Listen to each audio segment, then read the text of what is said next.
Welcome to the Fit Dads Podcast. I'm Brad Thompson. I'm back with Ryan Dutton for our first solo podcast of 2026. And today's episode, we're going to cover top January gym tips. And just for confirmation, gyms are on average 30% busier than usual in January, which can bring some unique challenges, Ryan, as we both know. From limited kit, no parking spaces, to gym goers trying to spend their way out of their problems. So we're going to share our best tips to not only survive January, but to thrive as well. So if you know someone who's desperate, but maybe nervous to take on the January Royal Rumble, send them this episode immediately. Absolutely. Firstly, what's on your mind though, mate? What's been going on? What's been happening over Christmas? Obviously, you had the Christmas break. Happy New Year to you, by the way, and Happy New Year to all our listeners. Thank you for anyone who tuned in 2025. We are immensely grateful that you listened to us ramble. Hopefully, you took some knowledge away in some episodes. But here we are, 2026. What's on your mind, mate? What's on my mind is a bit of a ramble, if I'm honest, mate. Okay. Why aren't all batteries rechargeable? Do you know what? It's funny. I heard this on a podcast the other day. Apparently, do you know what? There is. It's going to sound really rambling off topic. There's a light bulb that's been going for decades. It's never ran out. Right. So there's filaments in light bulbs right now that can last decades. But apparently, it's not in the best interest of, light bulb producing companies to make those kind of light bulbs because no one's spending money on them. I suspect something's the same with batteries. Yeah. So because I put my phone down quite a lot through Christmas and New Year, it's given me quite a long time to just let my brain do whatever it wants, which has been positive and negative. But in the positive moments, I've had these profound thoughts, almost like I'm high. I've not been high, but for some reason I just thought, surely all batteries can be rechargeable. Surely. Yeah, you think in today's world, but then when you get rechargeable batteries, you need those sockets and ports to put the rechargeable batteries into. Yeah. I think I'd rather do that. And then you lose those, and then they're in a cupboard somewhere, and you can never find it. And you're like, you know what, I'll just buy some quick ones now because they're the easiest and cheapest ones to buy. Or USB kids' toys. Just charge all the toys. Charge the toys. I can't be arsed getting a Philips 2 mil, whatever the fuck it is. I can't be bothered. I'm just plug it in, That's the charge worst it bit up. About changing batteries. The screwdrivers you need. Yeah. And they're always dead small ones. And you have to use those, the special electrical screwdrivers, the ones that are tiny. You have to use those to get it in there. I can't bother with that. Horrible, aren't they? No, can't bother with that. You can say it's been Christmas with battery talk. Exactly. That's what's been on my mind. What's been on your mind, mate? What's been on my mind? I guess this Monster brought out I don't actually know when this came around. I just walked into the shop the other day and saw the original Monster in a 0-calorie version. I mean, most people won't give a shit about this, but for me, in my world, this is awesome. It's the iconic black and green, isn't it? It is. I've always liked the original Monster flavour, but it's always been high in calories. Not to say high, 100, 150 calories compared to 10. It's always been more sugar. So to have this now is beautiful. Speaking of beautiful, the green top is... I've never noticed that. That's really sick. Listeners, viewers, if you want to have a look, green top. That is very aesthetically pleasing, actually. Big. What else has been on my mind? I actually saw something the other day, which I thought was funny, on Instagram. And as I saw at the bottom who liked it, it was you. I forget that happens. I forget that happens all the time. Everyone's viewing what I like. Yeah. And it was a brilliant video about a guy who had a robot next to him, and he configured this robot to copy his exact movements. This guy is doing these kind of kung fu moves, and this robot standing next to him, kicking and punching his arms, and all of a sudden he does his high kick, and the robot steps to the side, does the high kick, and kicks the guy in the balls. And I was like, wow, that's the first time anyone has ever kicked themselves in the balls. Basically, yeah. Do you know what I mean? Yeah. They've actually kicked themselves in the balls with something that's... I mean, they've not actually kicked themselves in the balls, but something that they've been controlling has kicked themselves in the balls. My newsfeed is a nightmare. I'm not going to lie, because it's just full of stupid shit, which I really enjoy. I'm not going to lie. I really like just going on Instagram and just scrolling just for laughs. It's nice to do you know what? In a world so serious, it's nice to have something that's just a little bit less serious. Agree. Do you know what I mean? Agree. But they're the things, unfortunately, you don't tend to learn much from. And I suppose, speaking of taking things less seriously, you up for a dad joke before your health and fitness fact? Hit me, mate. Right. Somebody did stop me in the gym yesterday and tell me this, and I'm going to credit him, Robin Palmer, because I love Robin. What's the difference between a sock and a camera? I always try and think about these two logically. I'm going to say I don't know. Okay. One takes 5 toes and the other takes photos. I like it. It's a good one. It's a good one. Cracker. It doesn't work in any other accent.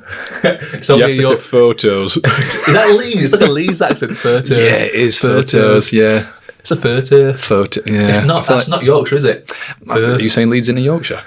You'll enrage. That's true. It's not South Yorkshire. No, it's not. It's not a South Yorkshire accent. No, South Yorkshire, Barnsley, Sheffield's a little bit different. I suppose. Leeds is quite unique, and they do say photo. Photo. Yeah, they do say photo. Oh, they say once. But that's how I know that someone's from North Yorkshire. Oh, really? They say once. They say once. Once. So they go like, oh, they did that once. I've never picked up on that. I mean, no, I used to do a lot of work in like Leeds and Hull and that sort of stuff. It's a really unique. It's a bit like Americans knowing that Canadians are Canadians. I feel bad for Canadians because I don't know Canadians are Canadians. Well, do you know how I know? Because Canadians say a boot. A boot. Oh yeah, and they say like a. Like, yeah, that's the big giveaway. Yeah. There's a guy who I know from Firehouse where I used to work, Chris Kelland, and that name might spring a few people's memories because he used to play for Sheffield Steelers. I think he's one of the most successful ever players. What's he called? Chris Kelland. His name is. And he's from Canada. I'm not too sure whereabouts. But just talking to him, he's crazy to talk to. Like, I'd love to get him on actually, Chris, because he's a good lad. And their accents are not sound. Yeah, and I love him. Oh, he's brilliant. And some of the stories he told us, like, I think he used to ski to school. Oh, really? How insane is that? Wow. Can you imagine? Wow. Just getting your skis on and being like, oh, I'm off to school. Bye, Mum. Do you know what? Skiing's tough, you know, especially when you're walking and trying to ski and doing it uphill as well. Yeah. Really? So you were literally born on skis, essentially. Wow. So. And that's a story in itself. I want to know the logistics of that. I may have made that bit up, but metaphorically speaking. Yeah. But. Health and fitness fact. Let's do it. So let me just pull the headline up. It says, is the willpower of losing weight a myth? Ooh, okay. New expert analysis suggests weight loss is not a level playing field due to thousands of genes influencing weight, movement. Sorry, I'm going to start that again. New expert analysis suggests weight loss is not a level playing field due to thousands of genes influencing weight, moving the conversation away from simple willpower toward biological factors. So they're suggesting that due to biological factors in weight loss, just being motivated enough, having that willpower is not enough to get you over the hurdle. And it's a really interesting topic because how many videos do you see online of people saying, stop being lazy, just get out and do it. Anyone can do it if you put your mind to it. Now that can probably take people so far, but maybe there are other biological factors in play. I mean, we've probably always really known this, haven't we? And I think, how different is every biological factor between every person, right? You know, my hunger level is probably different to yours. That's probably wildly different to someone else's who might be massively overweight, and unfortunately their ghrelin levels are huge. If you're fighting that every day, that's tricky. How boring would life be if we were all just the same? Yeah, absolutely. It'd be so boring. Well, our differences are what are interesting to us. I'm interested by how different you are to me. How you think about that thing slightly different. I mean, we've sussed this from day one, right? We're so similar in so many ways, but we bring up a topic and you have a slightly different take on it. That fascinates me. Yeah. Are you saying you could put my face on your body and no one would be able to tell the difference? That's what I've took from that. Let's go with that. Let's say that. But no, I think that's what makes things intriguing. But this study is kind of backing that up to a certain degree. I always think, who's done this study? Is this someone who's had no success doing it? I tried to do a little bit of digging on this, but it wasn't off some very briff research. There wasn't a massive amount of research on it. There was a BBC documentary, and the BBC has lost a little bit of credibility in recent weeks. So I'm not sure how much I trust these articles anymore. But there's one here where it does kind of try and break it down, but there's a lot of fluff in there, unfortunately. Okay. I think the hard bit about willpower is there's a time and a place for it, isn't there? I really like it for momentum. I've always said that. You can be really determined and want to do something, but actually if you're And we all know those people, right, who can lift a weight and they build muscle. Or we all know those people who say, oh, I could look at a cheesecake and put on weight, all right? I'm definitely not built that way. I'm very cardio, endurance-based. I've always been really lean. So putting on muscles always felt a bit of a challenge for me. Whereas someone who, I use Dan Smith as an example, because he's openly said he would rather, like, he almost finds the muscle building side easier than dropping the weight. Absolutely. But it goes to show that you can go against that grain a little bit. But I think it takes a special sort of mindset and understanding of yourself to not resort to baseline, maybe. Yeah. I wrote a post this week about a few things. And I'm going to... I guess a couple of things to mention. I'm 1 year sober. And I did a post about it. And one of the things I wrote in there, in the little post around it, was one of our biggest strengths is knowing our smallest weaknesses. And I think that is so true for every single person, especially when it comes to weight loss and building muscle and trying to change your physique. Like, what is it you struggle with? Because that's where you've got to go all in. That's the kind of area you really need to highlight and get better at. If losing weight and cardio for you is not an issue, that's not where you need to put the focus. Exactly. If you want to change and you want more muscle mass, and that's a big goal of yours, you need to go all in on that. Vice versa. I had a client, Mark, who found it really easy to put on muscle. Like, it was comically ridiculous how easy you put on muscle. But his fitness was shocking. That's the one thing he had to really improve on. Yeah. So we went all in on that for certain periods, and that's where we put all our eggs. And you kind of can do it cyclically, but one of your biggest strengths is knowing your smallest weaknesses. Psychologically as well, we probably latch on to those weaknesses, in air quotes, and attach beliefs to them as well, which is quite interesting. So if you were someone at school who were never good at cross country, you're going to believe that you're no good at running long distances. Whereas if you were someone who were pretty fast at school, you're always going to believe that, I'm a good runner, I'm a fast runner. And it's that belief that, as the hands of time keep moving and maybe you age and things change, you still might hold that belief that, I used to be quite quick. I'm probably still quite quick now. And it makes you wonder that you'll probably attach certain beliefs to strengths and weaknesses, which is probably why weaknesses can be so hard to change. Yeah. The mental side of it. 100%. The messages we tell ourselves about ourselves. 100%. Yeah, definitely. Right, shall we get into the bulk of today's episode? Shall we? So I've got tons of notes on this one. Every single year I do a post about getting people ready for January. And this year's been quite a unique one because I've tried to address PTs specifically. So I've, as you know, Ryan, working with more PTs from the Purposeful Trainer. And in October time, I ran a workshop called the January Rush Workshop, which is basically how people can help more people through January.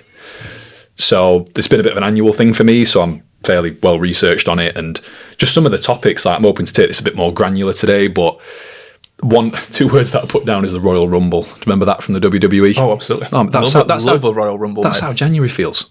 It's just you pull up, car park's rammed, can't get any kit. So anyone who is a gym user in January, that's how it can feel, depending on what time you arrive. But I'll come into that in a minute. Just got this brilliant snapshot now of someone looking through the CCTV, and you've got two lads grippling on the cable sheet, and two lads smashing each other on the bench press, and everyone across the gym's just in this massive Royal Rumble. I'd watch that. That'd be quite cool. I'd watch that. Royal Rumble in a gym. I'll have a look on station CCTV just in case it happened last night. But yeah, I mean, I'm keen today, like I said, just to list a couple of bits off, maybe bring some talking points to the floor. Okay. What are your thoughts on parking further away? Because the amount of people who say to me, car park's rammed. And I'm like, depending on what time you're arriving, you know the car park's going to be busy. Yeah. You know it. Yeah, I think it's something I've suggested to clients in the past. Do I do it personally?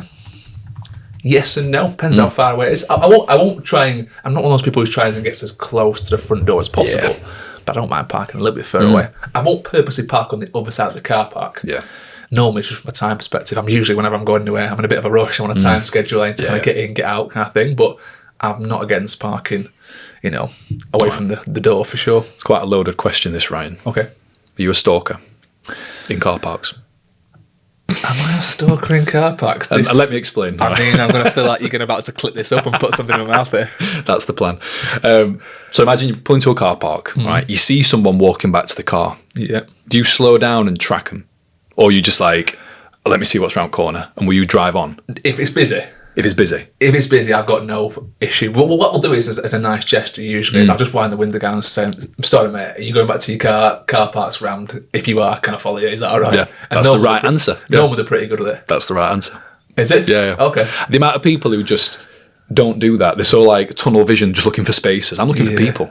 I'm like, who's going back to the car? Yeah. Who's going back to the car? Agree. Can I talk to them? Yeah. Why not? I've got no issue. I mean, if they're a bit away from me and I can't quite get their attention, I've got no issue following that person. But that's the way to do it in a car park. You're getting out of the car, sprinting after them. Yeah. Excuse me. There's nothing worse as well, like than being in a little bit of a battle for a car parking spot. If I've been caught in one of those, I think whoever's turning left, you've got the right way. It's the issue. It depends how they pull out. That person who pulls out the space, whichever way they pull. If they're pulling towards you, you can't get in. Yeah, that's fair. Do you know what I mean? It's an issue, isn't it?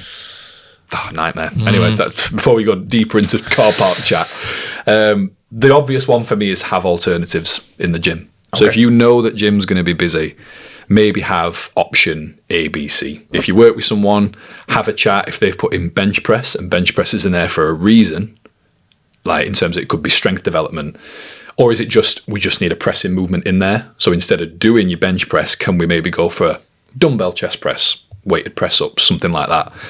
So it depends for me on the stimulus, but that sort of ties in with another one that I've got, which is just ask to share kit. Why not? Yeah. That's quite a daunting one. So if you are someone who will happily ask someone in a car park, sorry mate, are you going? You're probably the sort of person who will ask someone in a gym, do you mind if I jump in? I don't know your... I think, I agree with that. I think I'm just trying to think of other talking points around that. But I think, I agree for sure. And again, it's a social place, gym. The biggest barrier that I've probably come across recently, Ryan, is headphones. If someone sat on a machine, headphones on, in. head in the phone, Yeah. that's quite a hard thing to approach, I think. Yeah, it is, but I think even if someone's on the phone and they've got the headphones in, like, if you stand there long enough, I'm not saying be like a creepy person, but if you kind of just like have a little look around and you stand in front of them, normally people will look up at some point. And it's how you approach it. Like, I've got no issue asking people if I can jump in. I've got no issue asking people how many sets they've got left. Yep. You know, I'm a busy man. I'm in the gym. I'm here. I'm not being rude. I'm doing it in a very nice, polite way. Sorry, mate. Just want to know how many sets have you got left. Perfect. No worries. Can I jump in between? Is that all right? Yeah, perfect. If they've got one set left, brilliant. I'm happy to wait. Just do it in a really nice, polite way. That's the way you've got to approach it. 100%.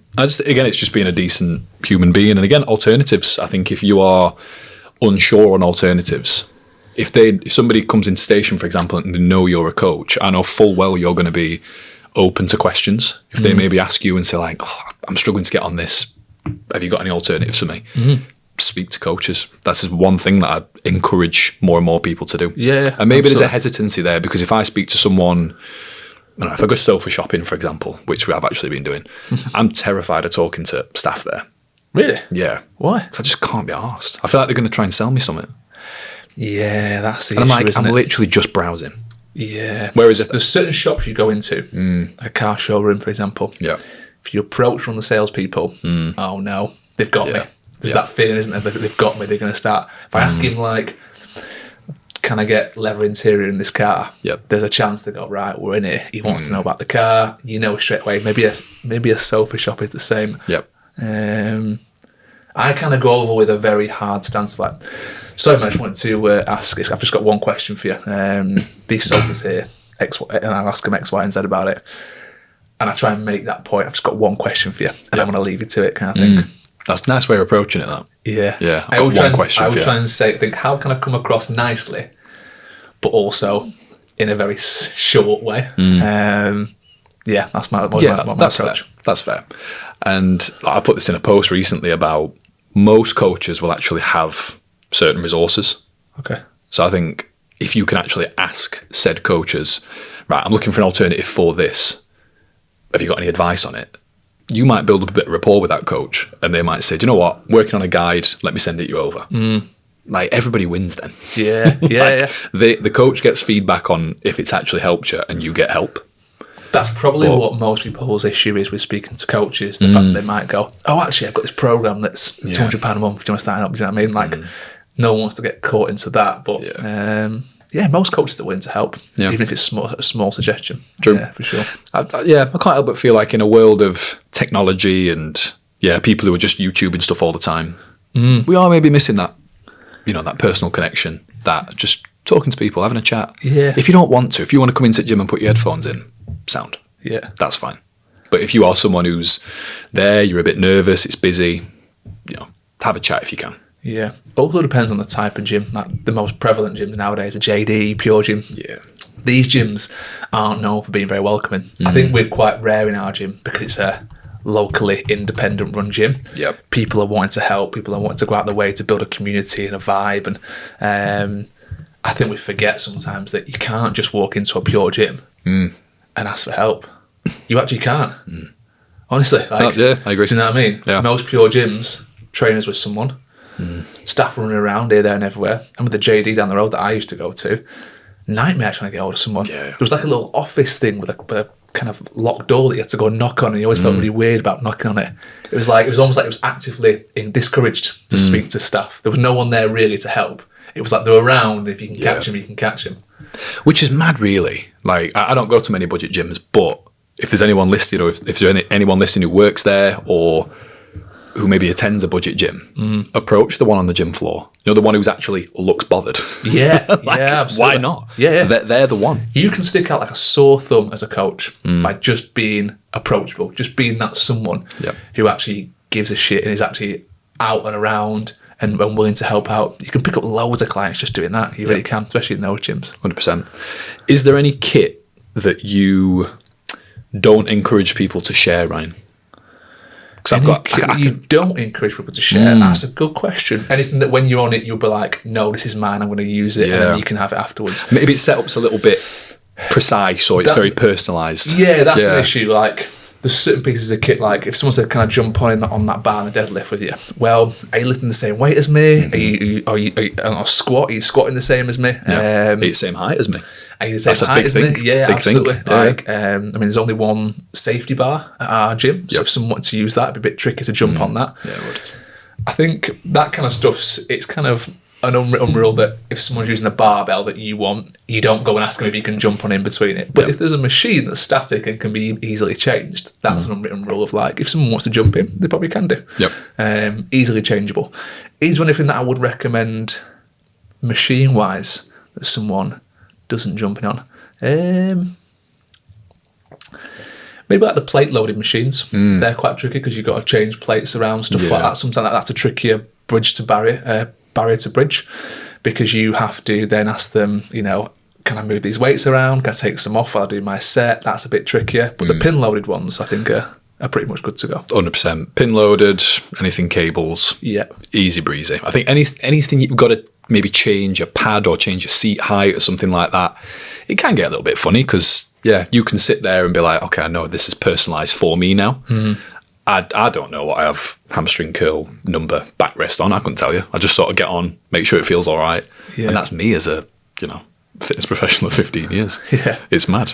But I think as well, if you jump, like if I was to jump on a seated hamstring curl with someone and the bench wasn't quite 100% as I like, would I just keep it as it is to not cause friction? They've been nice enough to let me jump in. Absolutely. Do you know what I mean? I'm not going to start messing around, tweaking it, small adjustments just to get it right for me. Yeah. I'm going to adapt it a little bit based on the fact that they've been nice enough to jump in, and I'm not going to cause too many changes and issues. Fair. No, that's good to know, because I think that's one of the questions I used to get asked a lot from people who are maybe transitioning from doing classes and being like, well, I've heard resistance machines, free weights, I've heard they're really good for you.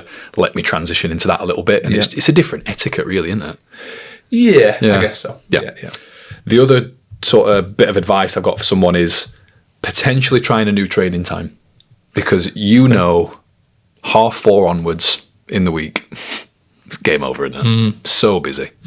Really, really busy. So if there is an option to maybe try early morning, which arguably could be busier, can you maybe attend at a weekend or maybe a little bit later in the evening? I just can't help but look sometimes and think that there's probably a different way to approach this. Yeah. Is there any really busy training times that you've seen stereotypically? Yeah, obviously 4:30 onwards. Yep. I think our gym station. Yeah. I've been at 6 a.m. It's fucking rammed. Yeah, it's rammed. It is rammed. Really busy. Yeah. Even 5:30 in the morning, rammed in our gym. People getting in there before work. More disciplined than me, braver than me, stronger than me at that point in the morning, I'll be honest with you. But that's probably the main 2 times. What used to shock me at the gym I used to work at is Saturday mornings. Yeah. They were so social. Like, just wicked. Like, People are happy as well. They're off work. No time frame. Yeah. I'm being here for as long as I need. I'm not in and out. I've not had a day at work. I'm here in the morning. I'm coming when I want to come. Yeah. Yeah, it's a better vibe at weekend. It is a nice vibe. And just to pick up on something you said there, Ryan, about like stronger in the morning, maybe. Like, there's so many people who maybe used to training after work. They might have got 2, maybe even 3 meals in them. They're caffeinated. You change that to first thing in the morning, you might be struggling. I think I might mention this before, but I have trained at different points in the day based on. I mean, obviously, I work for myself now, so I can choose when I want to train. 2 p.m. for me, 1 p.m. is pretty much a good time. I've got food in me. I'm energetic. I'm at that point in the day when I'm not quite winding down yet. So that's if I were to choose any time of the day, it's the time I train now. Yeah. But I have trained in the evening times, and even though you're a bit less energetic, you find the time. So you find the energy and you find the kind of motivation as time goes by. Yep. I've had it flipped sometimes where straight away, all of a sudden, shift patterns change, and now I can only train at like 6, 7 in the morning, and I've got to do that for the next few months. Don't get me wrong, those first few weeks, horrible. Nowhere near my PBs. But over time, your body starts waking up and being like, okay, I'm used to training now. I'm used to moving. Things start to fire a little bit quicker in the morning. You start to wake up and feel a bit more alert. That's something that happens over time if you commit to those times of the day, but you have to commit to them, and it will get better. It's not like you're going to, if you are used to training in the evening and all of a sudden you train in the morning and you have the worst session in your life, it's just because it's such a shock. Yeah. That changes over time. Agree. And do you know what? I regularly ask this question to new people who come into the gym, which is, what do you think determines success in terms of changing your body, changing your mind, doing all that stuff? And it is consistency. That's it. So if you know that after school run or after work, like, your life's absolutely mental. If there is a way that you can get in first thing in the morning, yes, it might not be optimal. Yes, it might not be great when you first start. But if you can be consistent with it, that's arguably the most important thing. Yeah, brilliant. In terms of other, I suppose, tips that we had, I spoke to numerous gym owners about this question, about the New Year, New Me crowd. Okay. And I was keen to know where their thoughts were with this, because they know that 30%, the gym's 30% busier. For them, it's arguably better for front of house, better for like food and that sort of stuff. But one thing for them is that these people might not feel very welcome by maybe other gym goers who maybe have been consistent in November, December. And there might be a little bit of snootiness, a little bit of judgment there of this New Year crowd. And people who maybe are very judgmental around that. I don't know if you've spoken to many people who maybe have those views of, oh, there you are. Like, worst kind of people. Terrible people. Yeah. Shocking. Yeah. We don't want you in the gym. I don't care if you're there every week. I don't care if you're there November, December. If you're not welcoming new people in, get out of the gym. Exactly. Joey Swole posted a great video. You know Joey Swole, don't you? Yeah. I mean, everyone probably knows Joey Swole. And he's how would you describe Joey Swole? The self-proclaimed knight gym. In shining armour. He's the white knight of the gym world. He just calls out bullshit, basically. And there was a great video that he put on where it was a woman in America, and she was saying, if you're not there in December, if you're not there in November, if you're not been there in October, don't be taking up my equipment in January. I'm trying to train, I'm trying to get my hustle on. This is another month for me, so don't be coming in taking my kit. And he just basically slayed her, as you can imagine. Yeah. And I thought, wow, I can't believe people still think like that. Like, how are we not welcoming in new people? These are the same kind of people that at school were a bit like the mean girls. Yeah. This is my thing. How dare you try and get on my thing? Yeah. What the hell? Like, exercise is for everyone, do you know what I mean? It's nuts. I just think it's crazy that people still think like that. Maybe we give these people, I don't know, who attend the gym and are that said woman, like, November, December time, give them a badge. Just be like, well done. well done. There's your badge. I want you to wear that in January, and everyone will avoid you like the plague. Like, you're someone in the gym who we don't really want to know, because that's it. We're here to support each other, aren't we? And even if you're doing it, because we're all doing it for ourselves, let's face it, that's fine. If you are doing it for yourself, great, but just be aware that everyone else is as well. So we may as well create a good environment, make it welcoming, because I say this a lot, but it's still a secret. You know, the gym, fitness world, we're in a bubble, but it is still a secret. I think the number of people in the UK in particular who have a gym membership, it's only 17%. Really? And they're just people who have a membership. Wow. And I know the usage rates, which on average are about 40%. So 40% of 17% is not a lot of people. No. It's insane. A lot of people paying the bills for the gyms, basically. And it is insane. Whereas what we want is a healthier, higher functioning society in my eyes, especially now we've got Ted and Harlow. Absolutely. I want, if their teachers go to a gym, I want them teachers to be consistent, because we know they're arguably going to be, happier, healthier, more longevity. They're going to be more switched on, maybe. I want people in society to figure out what we do and enjoy it. Yeah. So bear that in mind next time you're going to be a bit snooty about it. And I also would say to the people that are new to the gym, the people that think like that and are quite gatekeeping of the gym, that is a very small percentage of people. Yeah. Most people aren't like that. You might see these videos online, they blow up and they might get a reaction from the people that think like that. But that percentage of people in the gym is very small, honestly. Most people are so happy to, have new people there and be interacting with new people. I'll be honest with you, like, I see the same faces in the gym all the time. Yeah. At that 1 p.m, 2 p.m. spot that I go most days, I see the same people. To see some new faces, it'd be great. I see some new faces. Yeah. Might be some new people that train like I do. Might be some new people that do high rock sessions and actually want to jump on a session. I might actually, instead of putting a negative spin in it and they're going to be using my kit, I might actually get a new training partner. Yeah. Why are we not putting these positive spins on the fact that new people are coming into the gym? I might find this new savage who's been training at another gym and just trained at our gym for one time, loves it, met me, had a conversation, got on like a house on fire. He joins the gym. Now I've got a new training partner for the next 3 months. Yeah. Like, there's so many possibilities that could happen when we interact as people, rather than rejecting that interaction and going, you're just taking up my kit, I don't want you here. It's just negative. We don't need those vibes. I've got an avatar of that person in my head in terms of how they act, how they live, what they look like. Is that really bad? That's really bad. Yeah, just a recluse, someone who just negative person. My second to last January gym tip, Ryan, is don't punish yourself.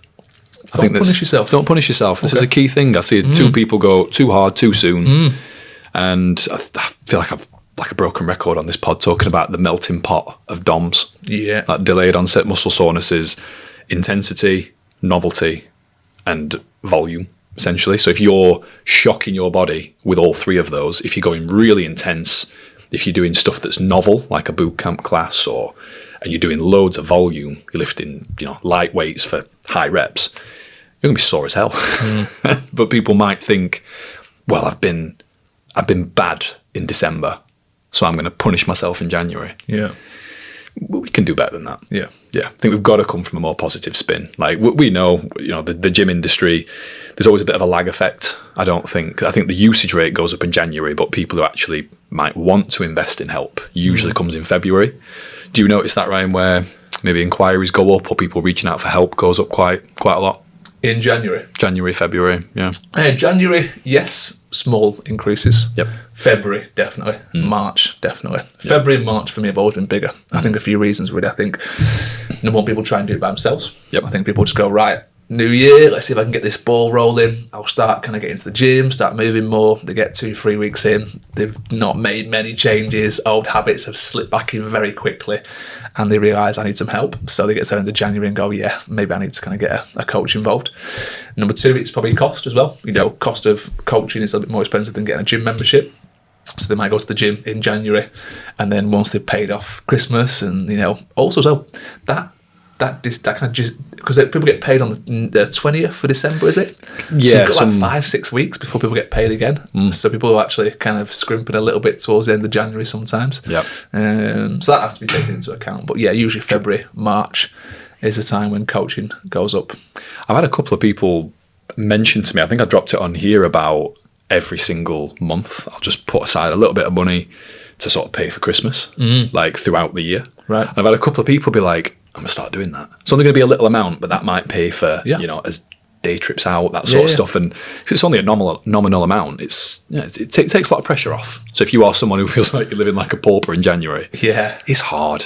It can be tough. And look, if you sort of think, well, I'm not got much money to spend, I'll just work on myself. Yeah. That's usually what we see. And I think a lot of people actually do that. Because even if you've got a social person, you're going out with friends, that kind of just throughout the year.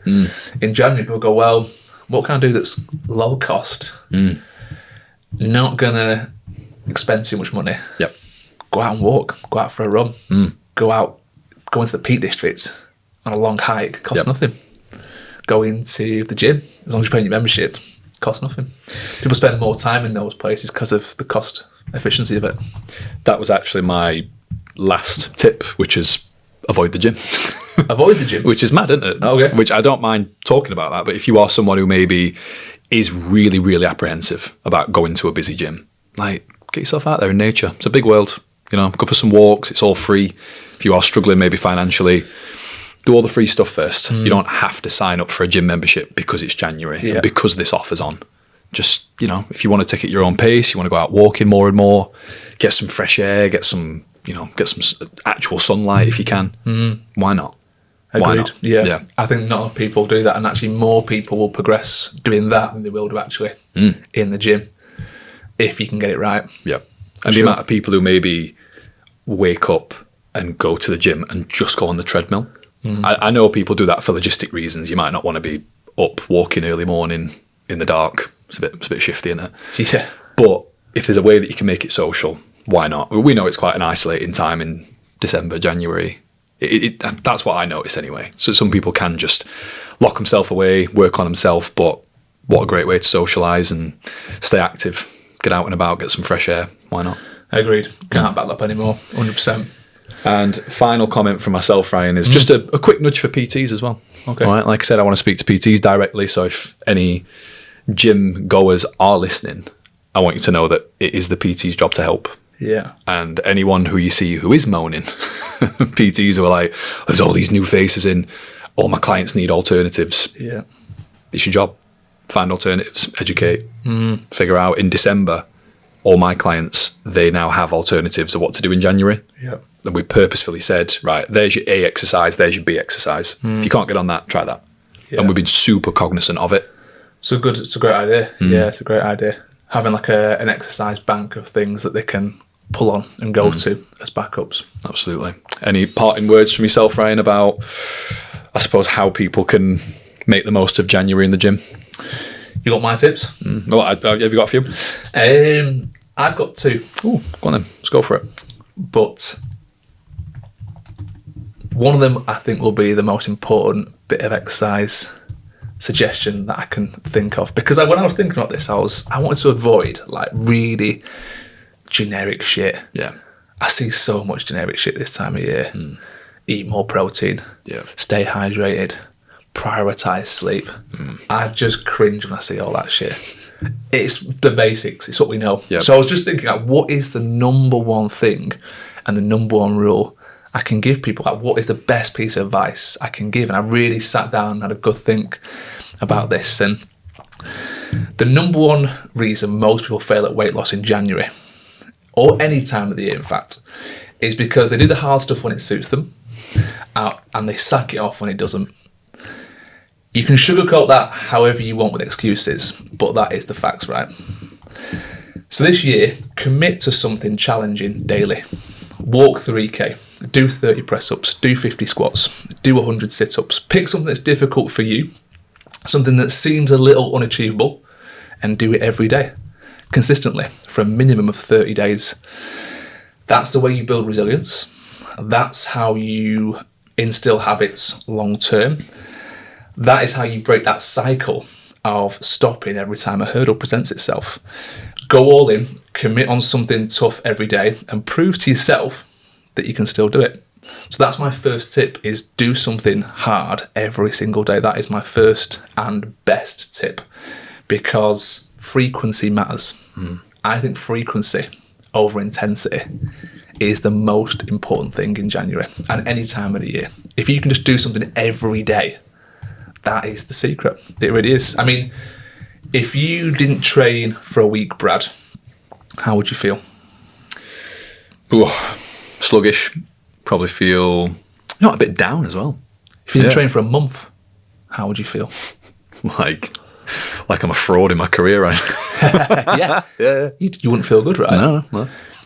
If I don't train today, if I don't get 10,000 steps in today and tomorrow and the day after and every day going forwards, I feel like shit. Yeah.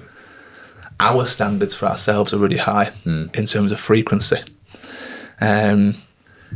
Frequency is what most people undervalue when it comes to getting in shape. Do it more often, do it more frequently, and that is how you'll be successful. Everyone who comes onto my program, the more frequently they train, not how big the sessions are, not how intense the sessions are. Anyone who comes onto my program and trains more frequently gets the better results. That is, without a shadow of a doubt, the best thing I can give you in terms of advice. Like you said, it matters. Notice something you said down there, which is frequency. It does matter. Frequency 100%. Over intensity. Try and get something done every day. Yeah. Could be 5 minutes, could be 10 minutes of something. Like I said, it can be just 10 press-ups. Right, for the month of January, I'm going to do 10 press-ups every single day. Doesn't have to be intense. Just commit to something every day. Get in that mindset and that habit of dedicating a small portion of your day to exercise. Too many people go, yeah, I had a great week this week. Did one gym session. That bar's too low. That standard, that frequency is too low. It always gets me thinking about, I suppose, the identity of, well, what is good enough for me? Whereas actually we know that, okay, let's look at the averages. We know that someone who lifts weights 2-3 times a week is on a good path. If you want to be on a great path, you're probably going to look at 4 or 5 days a week. If you want to be on an excellent path, it's not just about the training, it's then the nutrition, it's then the stress management, the prioritizing sleep, which I know you hate, but looking at what works for you and then going for it. And yeah, I fully back everything you've said there, because you want something to become the new normal. Yeah. And that's quite a hard identity shift when you're maybe, if you fully believe that, well, this is my life at the moment, this is how I move, this is what I do. Challenging that is tough. You're sort of uprooting what your current beliefs are about, well, yeah, I do move 4,000 steps a day because of my job, because I'm desk bound, because I'm whatever. It's like, well, can we change that belief? You don't have to be bound. I know tons of people who have office jobs and they move more than me. Yeah, absolutely. Yeah. Because they're actively trying to make it happen.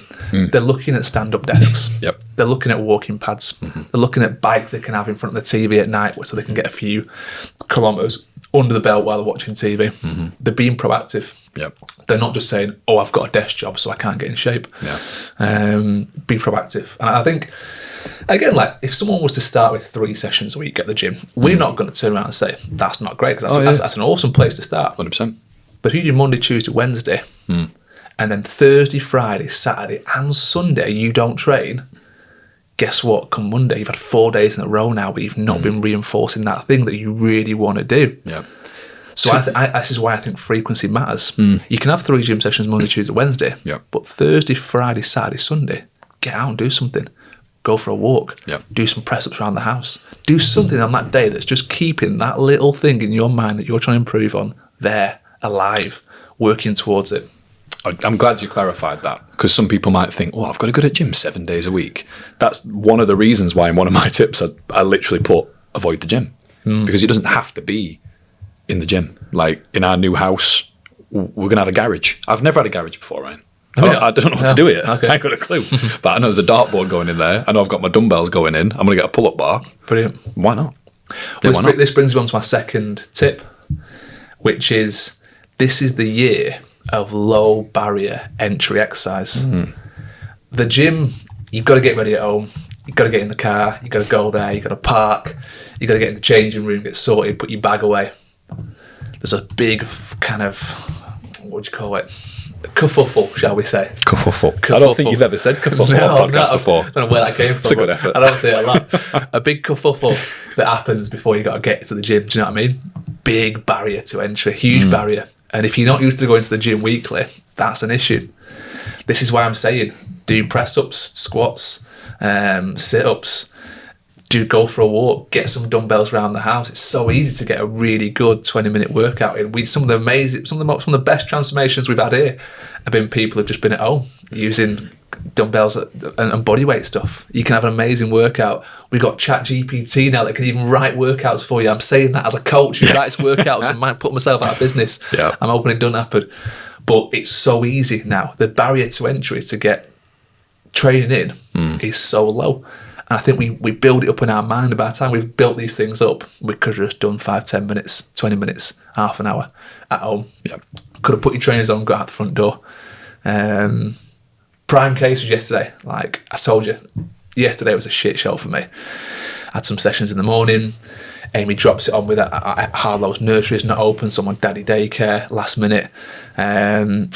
Spent all day with her, tried to do some work, tried to get to the tip, took her to the tip. Literally the craziest, maddest day you can imagine, right? Then I've got to cook tea, then I'm into evening sessions. I've not stopped from like 6:30 in the morning till 8:30 at night, right? That's my day, nuts.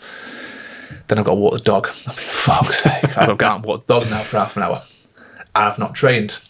So I'm thinking, right, what's the lowest barrier entry thing I can do? Right, I'm going to put the dog on a little lead, strap him to my waist, and I'm going to go for a run with the dog. So I did 30 minutes just with the dog, cheeky 5k, nice and easy, pulling him round half the way. But I got everything done. I got it all done. I could have easily sacked it off. I could have just gone, no, you know what, Amy, you take him for a walk. I'm just going to chill. You've got to be proactive. You've got to be looking for those things. You've got to be going out your way to be like, how can I fit this into my day at all means necessary? Fully back everything you've said. I've just, as you were speaking, then I thought, it's got to be a name for that. And that is willing something into existence, what you did. But that might become normal for someone. So that for you, that might be, well, I had to do that just because that's how my day went. But someone might go, oh, that's quite a good idea, actually. I might get a harness for my dog, and they might, run in tandem with them. That might be a revelation for someone. And I think that ability to stack habits, like you're taking dog out anyway. Yeah. You're taking dog out. Why not? I say that to all my clients who go on dog walks. I'm like, can you just run for a minute while you're walking the dog? Yeah. Take a 5-minute rest. Run for another minute. Immediately, that makes it more intense. Yeah. Immediately, you're getting 6 minutes of running in that 30-minute walk that you do anyway. Can you do 2 minutes now? Can you do 3 minutes? Brilliant. All of a sudden, doing 10 minutes with the dog. Yeah. Dog's loving it. He's having a great time. I was just going to say that. You might have to stop and pick up shit every now and again. That's just part of being on a dog walk, right? Not ideal. Not going to be best time. Not going to be PB, but I still got it in. Last night, still did it. Yeah, he annoyed me after about 3k when he really didn't want to keep running with me, but I had to drag him along a little bit, but he still went. I imagine most dogs as well, like you said, would love it. They'd probably treat it as a game. Like this human who looks after him, who normally just one pace, it's like all of a sudden, oh, they're running now. It's like, oh, that's right. This is a game, is it? We're seeing it with Ted at the minute. He's got a new bike and it's a bit too big for him, but he's getting there. And it means he can go a bit faster.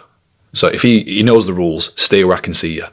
He never listens. He will just fuck off, basically, and just go everywhere. And I just have to regularly break into a sprint, just so I can still see him. Yeah, of course. And I welcome that. I'm like, yeah, why It does not? make you think, though, like, if you weren't in shape and you were a dad that was teaching his son how to ride a bike, and in the first stages, when they can't get very far, it's all right. What happens when they start fucking putting the foot down and you can see them in danger and they're heading towards a road and you haven't got the ability to run? Like, just, again, it just... be in shape for your kids, man, just to keep them safe. Hand on heart, that was one of my main motivations to start running again. Was it? Really? Because when Ted was on his bike, I'm like, yeah, I can keep up with you now. I could just walk fast. When he got to a stage where I had to sort of jog if I wanted to get to him, I'm like, do you know what? I can do this. I want to get that level of fitness just in case. And you can also see the timeline there of like, he's getting a little bit quick for me now. Yeah. Where's he going to be in another 6 months' time? Basically that. And because where we're going to move to, there's a country park really, really close by. I nearly get away when we're moving to then, that'd be weird. But because it's quite close, I'm going to try it. I'm going to try and do that. I'm going to say, Ted, get on your bike. I'll run with you for as long as I can. And then I'm going to have to get a bike. That's the plan. Okay.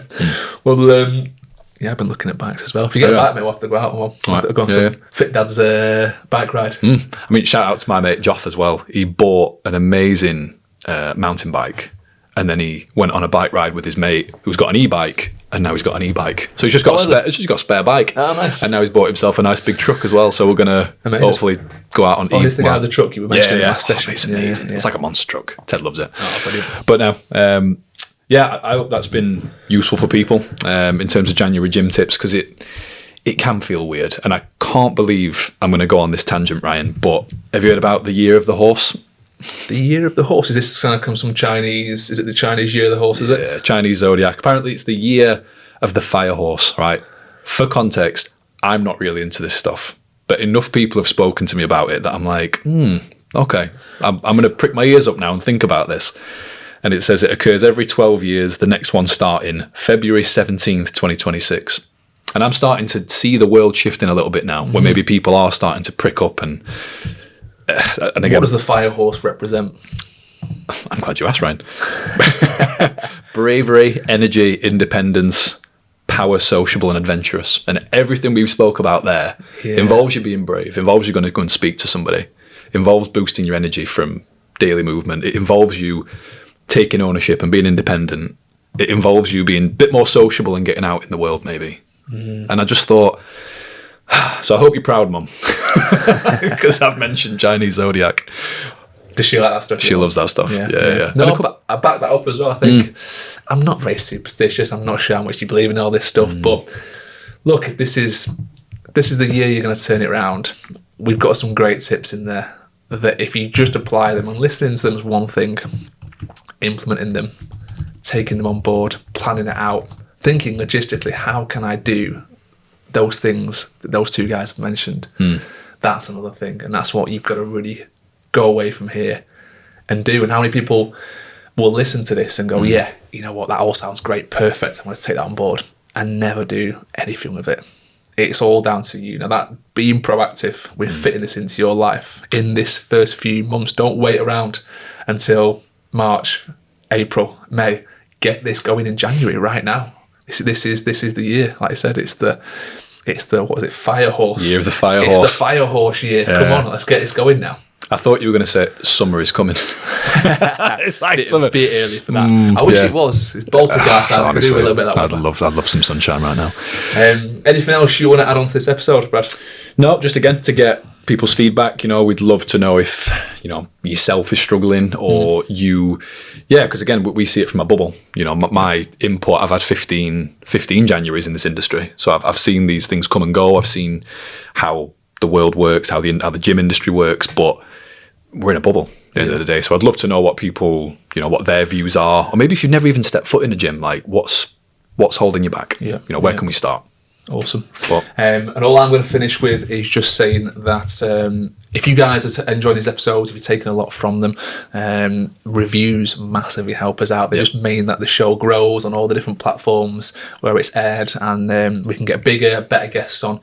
I think something like 57% of people that listen to it haven't yet followed or subscribed. So they tune in most weeks, but they haven't actually clicked that follow button, which again does help us out massively. So be sure to do all that. It massively helps out. And guys, as always, thank you for joining us on the Fit Dads podcast. See you in the next one. See you soon. Mega. Cheers, man.